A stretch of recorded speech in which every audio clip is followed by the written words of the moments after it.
Before we get into the video, could everyone please subscribe to my Endless Diary Tales channel? Thank you so much.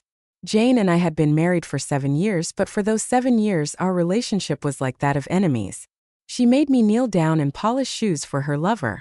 She forced me to wash her rival's clothes in cold water, just to retaliate for my past betrayal.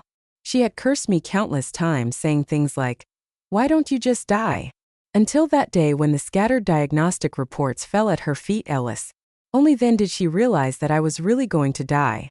At midnight, I finished writing the last line of my suicide note and was about to find a place to put my phone when it suddenly rang. It was Jane calling on the other end of the line. She said, "Hey David, it's been 10 minutes since I asked you to pick me up. Where are you now?" I looked at my phone. I had been so engrossed in writing my suicide note that I hadn't noticed Jane's messages. After all, this was the final report of my life. "I'll be there soon, just a moment." The other end of the phone hung up mercilessly, as if I were just a dog waiting to be called. I moved my gradually stiffening body. This time, even my fingers started to feel rigid and began to disobey my brain. It turned out my illness had progressed to this point. According to the doctor, I only had a few days left of my death sentence. Finally, I arrived at the place where Jane was. Just as I got out of the car, I saw a white-faced man hugging Jane's waist, his palm full of possessive desire. Jane was also leaning into his chest affectionately, her hands still caressing around him. She seemed to have drunk too much. If I wasn't mistaken, this man was John. I took an umbrella and walked towards him. John saw me but still didn't let go of Jane. He slightly raised his head and looked at me with a contemptuous and arrogant smile in his eyes. Jane's friends around quickly reminded him, "Mr. Jane's white moonlight is here. Why don't you quickly let go of her? This is Mr. Jane's legal husband, David." Hearing this, John seemed even more interested. He suddenly hugged Jane even tighter in his arms, seeming unwilling to return her to me. "So what if it's white moonlight? Sooner or later, white moonlight will also turn into a censer mole and hang on the wall," he teased. Someone whispered to John, "This white moonlight is different. You don't know, when Mr. Jane returned to China from studying abroad, the first thing she did was get back with her ex-lover. Even though this white moonlight has fallen into despair, Mr. Jane still insisted on following him." John's expression changed slightly, and he was no longer arrogant. But soon after he said, "If she's so infatuated with him, how could she pursue me?" His brain circuit made me feel extremely ridiculous. He didn't know that he looked a lot like me when I was young. At that time, I was also as high-spirited as him, but now my face was full of endless vicissitudes of life. I looked at John, and indeed, Jane had been very fond of him recently. She bought him many things, including the new Ferrari he desired most. She also made him her personal. Jane had given John everything she could, even her precious affection. Perhaps after I die, Jane will legally marry him and then hang my photo on the wall. But now I still wanted to fight for it. "Don't you know you're just a substitute?" I said playfully. "Hasn't Jane told you that you look exactly like me when I was young?" John suddenly raised his head. His eyes filled with shock, immediately followed by disappointment and shame. The boy who thought he was right finally became a joke. He clenched his fists and gritted his teeth. "Without me, how could you be? Now, when you were young, you weren't even worthy to carry my shoes," I said in a relaxed tone. I remember back in the day, I was also a dignified young master of the David family. The entire Cityville was the property of the David family. Every piece of steel bore the David name. Wherever I went, I received praise and flattery. People like John couldn't even have a relationship with me. John's face flushed red, veins bulging on his forehead. Just as he was flustered, Jane in his arms suddenly leisurely said, "David, you are too self-righteous. Do you really think I must be yours? Do you think I really remember the bad things from back then?" Seeing me offend her lover, she immediately sobered up. Jane, who had once stood firmly by my side, was now blushing for an outsider. What I considered the most beautiful and precious memories had become garbage in her mouth. She broke free from John's embrace, stood still, and tightly held his hand. "John, apologize to him, David. Otherwise, I'll cut off your grandfather's medicine money." My heart trembled. I never expected Jane to use my grandfather's life-saving money to threaten me. My grandfather and I depended on each other. My grandfather had heart disease, and after surgery, he had to take expensive medicines to maintain his life. At first, Jane unexpectedly returned to China to marry me.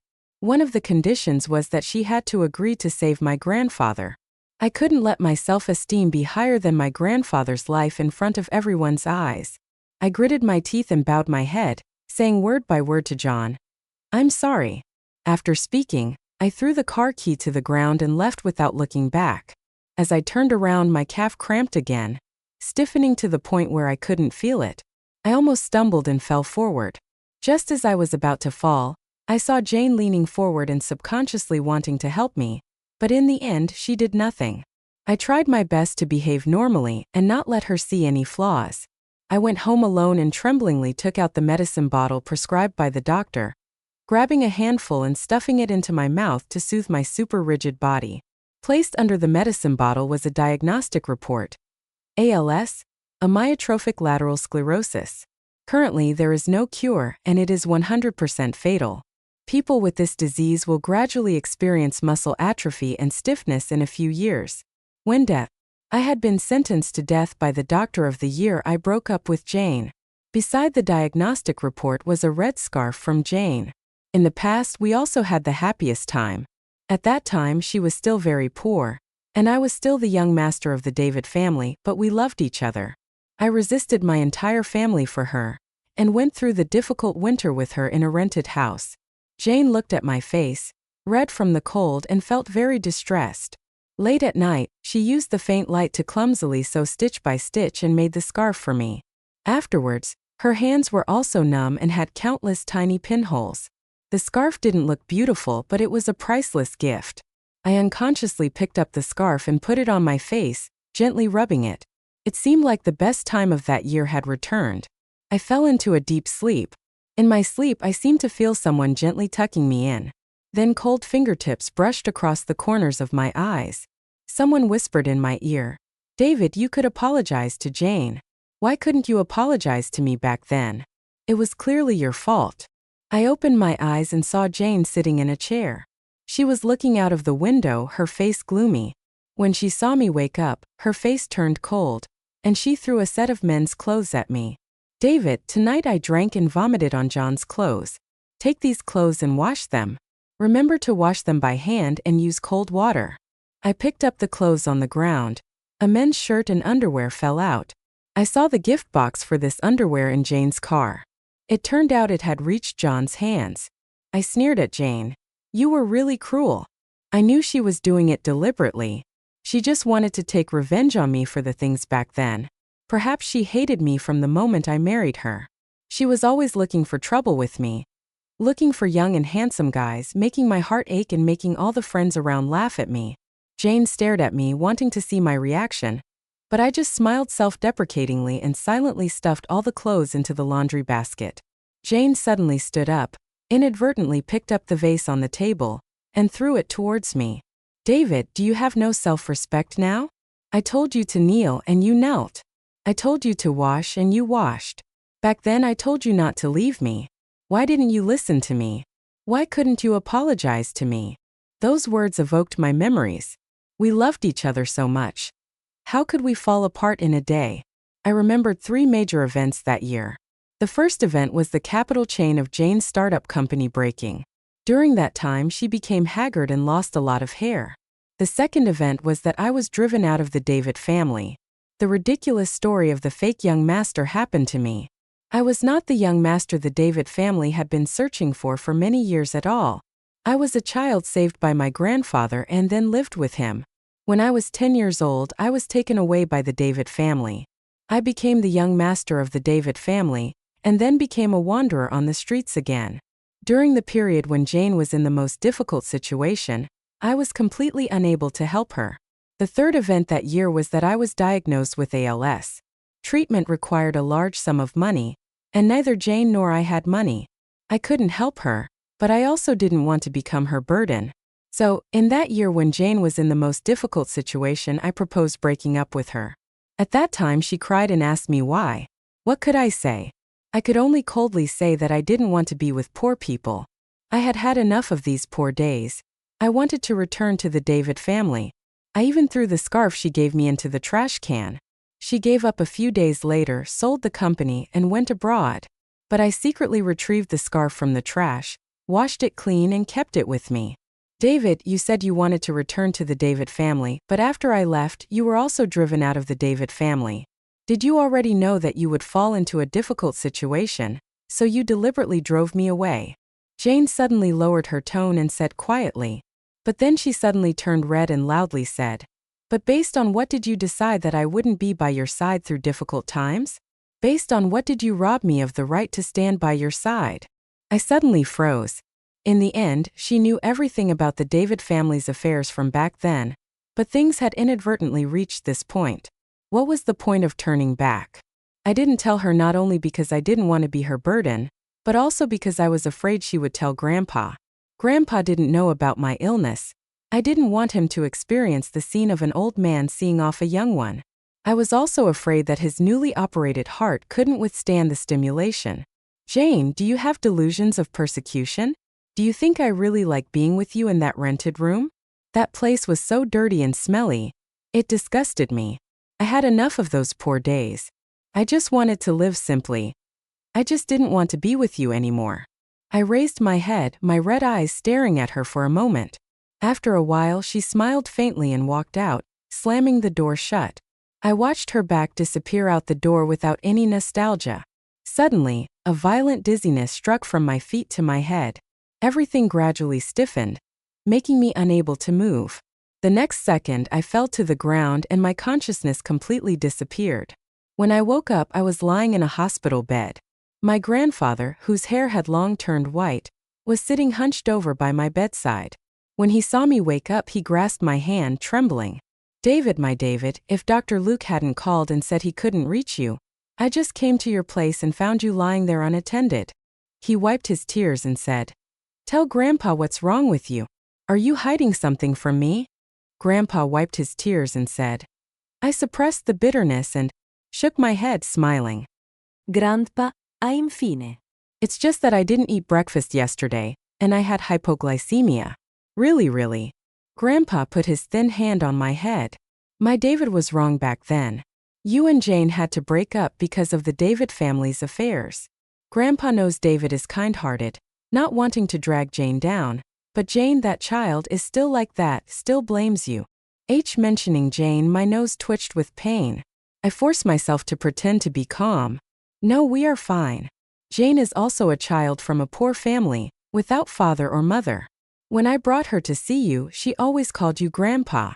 Grandpa silently stroked my hand, his eyes reading. In an instant, I felt Grandpa's back was even more hunched, as if weighed down by an invisible weight. He always wore a coarse blue cotton jacket that had been washed and washed until it turned white, but he was unwilling to buy another one just to raise me, so he saved all the money for my schooling. But before I could repay his kindness, perhaps I would have to leave him first. Thinking of this, I couldn't help but turn my face away. After asking Grandpa to get medicine for me, I went to the doctor's office alone. The doctor shook his head. "You yourself know that this disease will make you weaker and weaker, and eventually you will die in the most conscious state. Time is running out. At most 1 month. Spend more time with your loved ones and family." I smiled bitterly. I thought that in the coming month, Jane and I would still be in conflict until the end. I left the doctor's office. As my condition worsened, I could only walk with a cane. Just as I lowered my head and moved slowly with a limp, a pair of women's high heels appeared in front of me and blocked my path. Looking up, it was Jane. When our eyes met, she was also stunned. The medical report in my hand fell to the ground. My heart seemed to be choked in my throat. Before Jane and I could speak, John suddenly appeared beside Jane. He knelt down and picked up the scattered medical reports for Jane. "Vice President Jane, I told you there was nothing wrong with me. There's no need to accompany me to the hospital for care. Moreover, I don't want to worry you." Jane's medical report recorded acute gastroenteritis. It turned out that she appeared because of John. It seemed she still didn't know about my illness. My high-hanging heart quietly relaxed again. John only had a minor problem, so Jane still accompanied him to the hospital and took care of him. On the other hand, I, the real husband, had been lying unconscious at home alone for several hours. When I came to the hospital, there was no one around. Eyes looked at me from top to bottom, and when he saw my haggard appearance, there was a hint of mockery in his eyes. He suddenly raised his foot and blocked my path. Previously, Mr. David said I wasn't worthy to carry shoes for him, but yesterday Vice President Jane said that from now on, I would carry shoes for her. My shoes are accidentally dirty. Come and wipe them. The smile on his lips. I couldn't conceal my feelings. Jane just stood aside quietly looking away. Although I knew that she wouldn't protect me when I saw her let John insult me like this, I still couldn't help but feel disappointed. I could only use my cane to knock away John's dog leg. I braced myself heavily with both hands, intending to drag my heavy body away, but Jane frowned. "What's wrong with you?" "Nothing. I was hit by a car." "You're lucky you're still not dead." I originally thought that at least she would worry and ask if I was okay, but unexpectedly, her hostility towards me was still so high. I ignored her, not even glancing at her, and left on crutches. Due to my worsening condition, both of my legs were numb, making walking extremely difficult. Suddenly, a hand grabbed my arm. "David, do you think I will really believe your lies? There isn't even a scratch on your body. Yet you told me you were hit by a car." Jane's face was full of anger. She had scolded me all day long and never let me be peaceful. But at this moment, she seemed to care about me more than anyone else. But what could I say in front of Jane? Tell her that I have ALS and will soon be paralyzed and need a woman to take care of me for the rest of my life? Then she would cry, and that cry would reach Grandpa's ears. I didn't dare to think about the consequences if Grandpa found out. "If you find out, you won't tell me, right? Don't think that if you don't tell me, I won't be able to do anything. I will go check your medical records." At this time, Grandpa, who was getting medicine for me, suddenly came over. He trembled and looked at the three of us with a flushed and confused face. "Jane, you're here. Grandpa, what's wrong with him? Didn't David just fall?" She turned to look at me from top to bottom, her whole body heavy with suspicion. "David, you better not lie to me." The next second, she rummaged through my bag, trying to find the medical record. Unfortunately, it was there. I had stuffed the medical record into my coat pocket. Jane flipped it open. Subconsciously, I wanted to grab it. Grandpa was still here, and he must not be allowed to know. But seeing my worried expression, she became even more convinced that I was hiding something from her. She shook off my hand, turned around, and opened the medical record. The diagnosis was clearly written. Hypoglycemic coma and fracture due to fall. Needs rest. Jane was stunned. That's right, I had asked the doctor to write a fake medical record for me. At that time, I just wanted to prevent Grandpa from discovering anything strange in the future. Unexpectedly, it could deceive Jane. I snatched the list from Jane's hand and said, "Have you finished reading? Jane, I really didn't expect that you still care about me so much. Remember to pay more for Grandpa's medicine next month." I smiled and stuffed the diagnosis into my pocket. I told Grandpa to go somewhere else to rest first, then turned to look at Jane and John. "Also, don't show affection in front of me anymore." Hearing this, she gritted her teeth. "David, this is the last time I worry about you. I will never repeat it again. An ungrateful person like you, who can abandon his girlfriend for money, should get a terminal illness and die sooner rather than later." After Jane left, I went through discharge procedures alone. This time, I didn't return to Jane's house but went to the place where my grandfather lived when I was young. I was abandoned by my parents on the roadside, and he raised me. He couldn't read, but he still painstakingly came up with a name for me, David, hoping I would be safe. Unfortunately, this simple wish might not come true. I stayed with Grandpa in the hut for a few days. After recovering a little, I threw away my crutches. I helped Grandpa with all the work I could. In an instant, Grandpa and grandson seemed to have returned to the old days. Although poor, I was extremely happy. But suddenly one day, the roar of a car outside the wooden house broke the peace. It was John. When he entered, Grandpa was busy in the yard, and I was repairing the radio for him at home. This was Grandpa's favorite radio. It was broken, but I couldn't bear to throw it away. I just wanted to repair it quickly before I lost all my strength. Seeing him in a neat suit step into the room, I carefully put the radio down. "What are you doing here?" I asked. Vice President Jane asked me to divorce you. He arrogantly presented a divorce agreement with Jane's signature at the bottom. It was her handwriting. I recognized it.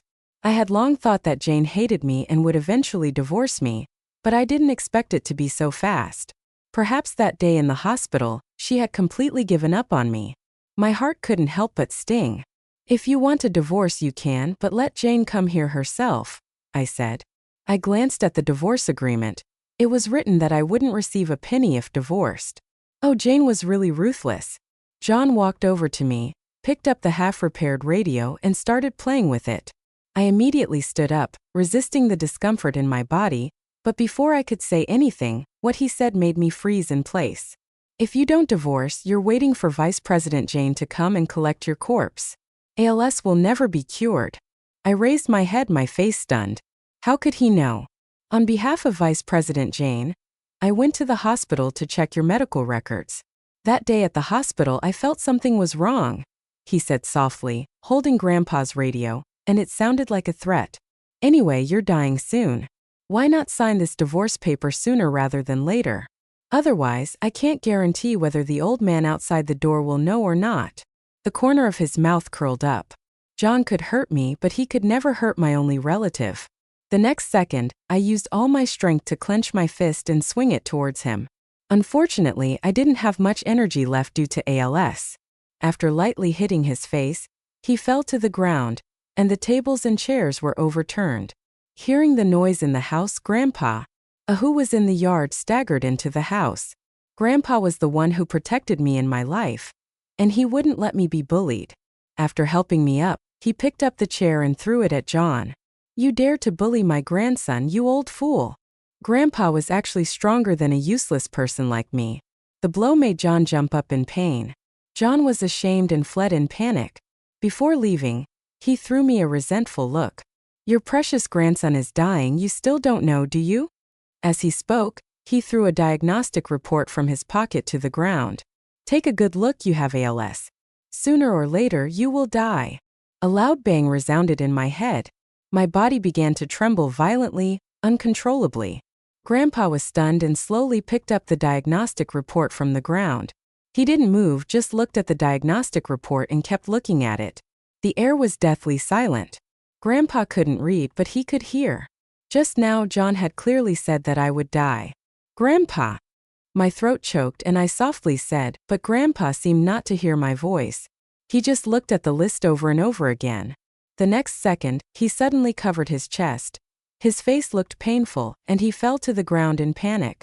I was almost exhausted and rushed towards Grandpa.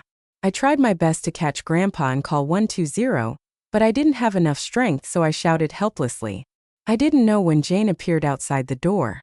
She stared blankly at Grandpa lying on the ground. Her eyes fell on the diagnostic reports scattered on the ground. The 3 words ALS jumped into her eyes. David, how could this happen? I had a long dream.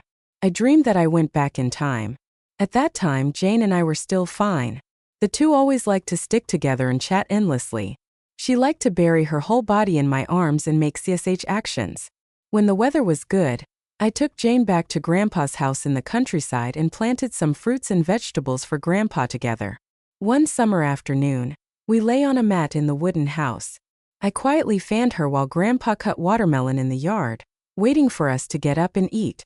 But suddenly a strong wind blew outside. I couldn't wait to go to the yard to ask Grandpa to come in from the ring. Just after going out, I found that there was no one in the yard. The yard was empty. Grandpa was missing. I turned back, wanting to wake up Jane and go find Grandpa with me. But Jane looked at me coldly, without any emotion, like looking at a stranger. The whole world had changed. The surrounding wooden houses were gradually collapsing, followed by magnificent villas. Jane was wearing a wedding dress and sitting on the bed. She was so beautiful that it made me breathless. Subconsciously, I wanted to reach out and touch her. I even thought about apologizing to her, but she shook off my hand in disgust. When she looked up, her eyes were full of hatred and sadness. She said softly, "David, I hate you. I tell you, you owe me this marriage. From now on, you can only follow me. You can't go anywhere. As long as I say no, you have no right to leave." Then we argued endlessly. The door slammed shut. and the medicine bottle was knocked over. When I was drowsy, I suddenly heard Jane's crying, very real crying, as if it was in my ears. Her voice trembled as she grasped my hand again and again. "David, don't scare me. Wake up quickly, okay? Why didn't you tell me? Now I have money. Why didn't you say it? You are so ill, David. Grandpa has left. There are no relatives beside you anymore, only me left. David, Grandpa is gone." I tried my best and finally opened my eyes. In front of me were the ceiling lights in the hospital. Doctor, he's awake." Jane told me that Grandpa had a heart attack that day and was taken to the hospital for emergency treatment. Unfortunately, he arrived a little late. Outside the operating room, I was filled with emotions, wanting to kill someone. I wanted to find Jane and John and kill them all. In despair, I suddenly fell ill. My whole body was exhausted, my muscles were weak, and my breath was heavy. She said she called my name, but I didn't respond. It was only later that the doctor told her my real condition. I was in the late stage of a disease, and most of the functions of my muscles had been lost. In the days that followed, I had to move around in a wheelchair. Eventually, I would die of suffocation due to the loss of tracheal function. Jane sat by my bed, lowering her head to peel fruit for me. When talking about my condition, her hands trembled, her nose twitched with pain, and she put the peeled apple in my hand. I struggled to take my hand out. "Jane, I know you hate me for Grandpa's matter, but that day it wasn't me. I indeed let John go to Grandpa's place, but I didn't let him go to divorce you. I never thought about divorcing you. I just asked him to send some nutritional supplements to Grandpa. That day I was sitting in the car outside the yard, looking at you through the window when Grandpa fell to the ground. I rushed in. I turned my head away coldly, looking at her, but Jane said, "But Jane, you did bring him there, didn't you? Without your permission, how could John know Grandpa's address? How dare he do that to Grandpa, deliberately telling the truth to anger him?" I roared loudly. Jane was speechless, quietly crying. "You still dare to say that Grandpa's death has nothing to do with you? I know you hate me for the things back then, but Grandpa treated you very well. He always regarded you as his granddaughter-in-law."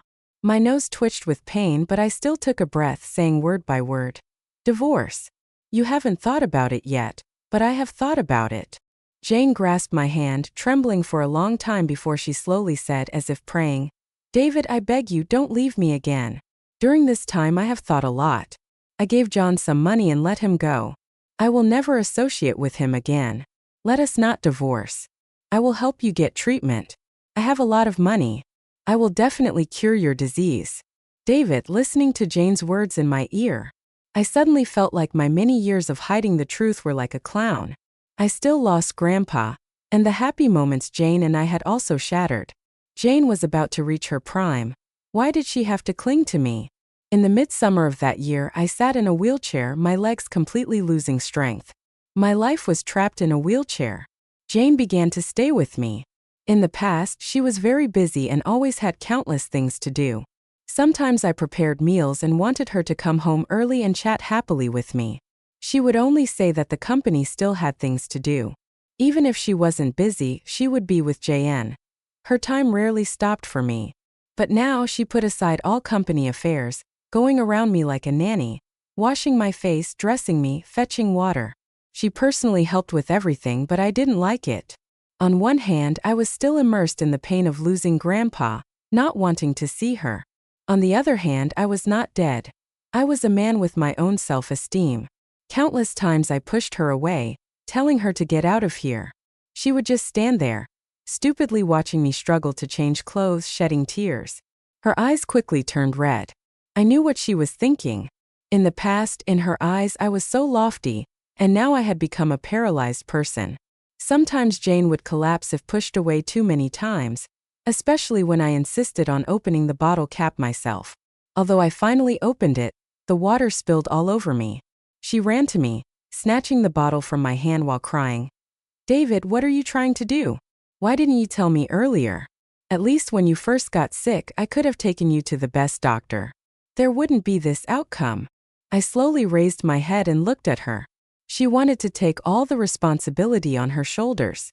In fact, bearing everything alone was quite painful. Why didn't I want to tell her? In countless sleepless nights, I looked at her sleeping face, really wanting to wake her up and tell her that I was afraid of being alone. I wanted to talk to her and tell her that I was really sick. But in the end, I remembered the confrontation between me and her. I remembered the deep hatred in her eyes for me. Then I remembered that I had promised to give her the wonderful second half of her life. If I told her, I didn't know how miserable she would be. One day, I wanted to go to the cemetery alone to see Grandpa for the last time. But before I could push the wheelchair out of the room, a man in dirty clothes stopped my wheelchair. It was John. He seemed drunk and smelled of alcohol. I glanced at him with a hint of disgust.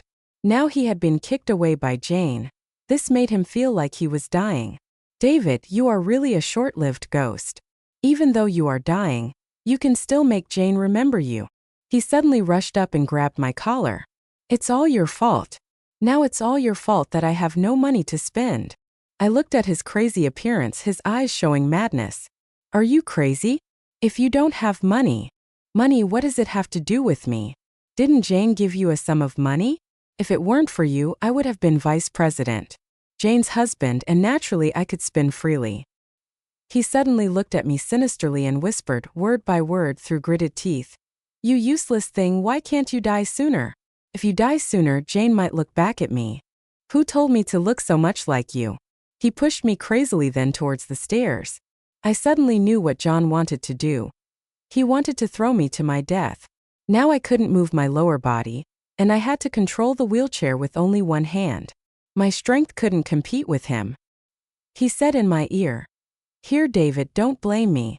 If you want to take revenge after death, then go to Jane. Anyway, I killed you for her sake."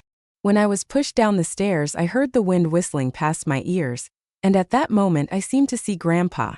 Well, at least it was better than dying in a hospital bed. But the next second I didn't feel any pain. It seemed someone had caught me. It was Jane. She didn't know when she had come upstairs. Seeing that she couldn't stop John, she used her body to cushion the rolling wheelchair, so I wasn't badly injured. But she was injured by the wheelchair because her body was already weak. She fell to the ground and couldn't stand up for a long time, her face looking painful. In the end, John was arrested by the police. He went to jail for intentional homicide. Jane was seriously injured and was taken to the hospital. There were many bruises on her body and fractures. When the nurse came to check the ward, her face was very serious. "Your wife is seriously injured, mainly cushioning the entire wheelchair and your weight on her body. One of her ribs is fractured, and her head is bruised. If the bruises are not treated well, they will leave scars. But fortunately, your wife's life is out of danger. Don't worry too much." I looked at Jane lying on the hospital bed. Her face was much thinner. Her body, draped in a hospital gown, was also a bit thinner. I didn't know when she had become so haggard. I used to say I would protect her for life, but that never materialized. The grievances and memories of so many years not only hurt me and her but also harmed innocent Grandpa. After a few minutes, I broke the silence. "Jane, you really didn't need to do that. Anyway, sooner or later I will die," Jane softly said. At that time I didn't think about anything, who was more important, who should do it. I never thought about these things. In my mind only one thought remained. I can't let anything happen to you. She slightly raised her hand, her eyes red. "David, we have left too many regrets in the past. When you were seriously ill, I couldn't be by your side. So this time in front of me I must protect you. Let me go with you one last time." I didn't say anything, just silently turned the wheelchair and turned my back to Jane. On the horizon, the dawn was gradually rising. Golden light shone into a corner of the ward. At the snow-capped mountains in the distance, like the ending of a story where all the noise became silent, I agreed to Jane's request. While she recovered, we restored our peace as before. I no longer deliberately refuted or showed disgust towards her. She also implicitly avoided talking about the things that had happened back then. When we had free time, we often went to the rooftop to bask in the sun. Jane often asked the driver to take us to the places we had visited before. She pushed my wheelchair, walking around the dead trees in the park that had not yet sprouted new buds. The old bookstore had been turned into a barbecue skewer stall. The stray cats at the crossroads changed one after another, and the old ones could no longer be found. Everything was different, but Jane was in a happy mood. She smiled and squatted down in front of me, tidying up my scarf. Perhaps the peaceful coexistence in recent days had helped her find the memory of her old love. It could be seen with the naked eye that her overall condition had improved, and she was no longer as collapsed as when she was injured. A young couple took a box of cat food to feed the stray cats. The two talked and laughed. At this moment, I seemed to see 18-year-old Jane and me when we were in school. I also liked to bring her here to feed the cats. My eyes blurred, and I wanted to raise my hand, but I found that I had almost no strength to do so. David, from now on, let's also raise a cat like we said before, Jane said. She blankly looked at the couple, her eyes full of envy. I knew this was her dream. This was also our original goal: 2 people and a cat. Late at night, when Jane was sleeping soundly beside me, I made a phone call and contacted someone at a nursing home abroad. The flight was at 7 o'clock tomorrow morning. I would land abroad and stay with them. I wanted to spend the last part of my life there. Jane gradually loosened her supervision of me, so I had the time and space to arrange everything behind her back. These days I seemed peaceful, but in reality I tossed and turned in the middle of the night. Grandpa always appeared in my dreams, his regret and reluctance when he fell to the ground, his hand trying his best to reach out to me. The way he opened his mouth and tried to say his last words to me always appeared in front of me. Many times I also dreamed of the worst quarrel with Jane. These dreams were like a huge black hole, sucking me into endless darkness. For Grandpa, I couldn't forgive her, nor could I forgive myself. On the contrary, Jane often quietly shed tears and frowned slightly when sleeping. She must be dreaming of the years when she and I often quarreled. Before leaving, I looked back at Jane sleeping soundly for the last time. Caregiver's perspective on David. When I handed over David's wheelchair and belongings to Miss Jane, she was standing alone in Mr. David's room. When she saw me, she only gave a stiff smile like a puppet. Mr. David didn't have many belongings, only a diary. David was completely inseparable from the wheelchair. I knew he had ALS. Such a disease would make the patient witness the scene of himself being frozen but unable to do anything. At first, I didn't understand why a person who was about to die would leave his hometown and go to another country to die until that day when I went into the house to clean up for him and accidentally saw the diary falling out. It was recorded by Mr. David with his remaining left hand. His handwriting was not clear, but he tried to write accurately. Each page recorded a story with his wife. The story was very sad. The couple who loved each other when they were young had to break up due to various misunderstandings. In the end, they even became enemies, always tit for tat. At that time, I asked Mr. David, "Do you still love your wife now?" Mr. David didn't directly answer me but gently stroked the calico cat, calmly saying, "I can sacrifice for her, but I can't buy her breakfast anymore." Sometimes when love is too deep, we easily see the scars we have. We have hurt each other too much. In the end, we are both hurt and unable to open our hearts to embrace each other again. At that time, I realized that not every broken mirror can be repaired. Even if I try to glue it, there will always be signs of breakage. After Miss Jane read Mr. David's diary, she stayed alone in Mr. David's room for several days and refused to come out. Her whole body was emaciated, and her face was haggard. Several days after the last relic Mr. David entrusted to me was transported away, a glimmer of light flashed in Miss Jane's gray eyes. "Did he leave painfully?" she asked. Mr. David took the initiative to propose euthanasia. In fact, how could it not be painful? I only knew that Mr. David was extremely thin in his last days, always lying in bed with only his eyes able to move. In the end, relying on eye-tracking text input, the request for euthanasia was issued. This calico cat was adopted by Mr. David when he first arrived. It stayed with Mr. David until the end of his life. Before his death, Mr. David asked me to give this calico cat to her. He said she would like it. Miss Jane hugged the calico cat and buried her head in its fur. This is the 7th year after Mr. David passed away. Various drugs for treating ALS have been developed. Miss Jane herself devoted all her assets to invest in research institutions. Although drugs cannot stop death, they can extend the life of patients by several months. A few days later, I heard the story of Miss Jane again. One night, Miss Jane took a large amount of sleeping pills to commit suicide. She had forgotten to donate all her assets to medical organizations researching ALS. Her last words were, "The tragedies that my husband and I had to bear will never happen again in this world. Loving couples will no longer have to endure misunderstandings and diseases. Extra thoughts due to poor review after death. I don't understand why my soul has always followed Jane. At first I didn't know the reason, but later I knew perhaps God saw I deceived Jane, so he made me follow her to realize my mistakes. I saw her become very thin, looking like skin and bones. A few days after I died, a caregiver went to Jane's house and returned my belongings to her. Then for several days she stayed in the room, only looking at my relics, not eating or drinking anything. Only when the caregiver brought the cat to her did she break free.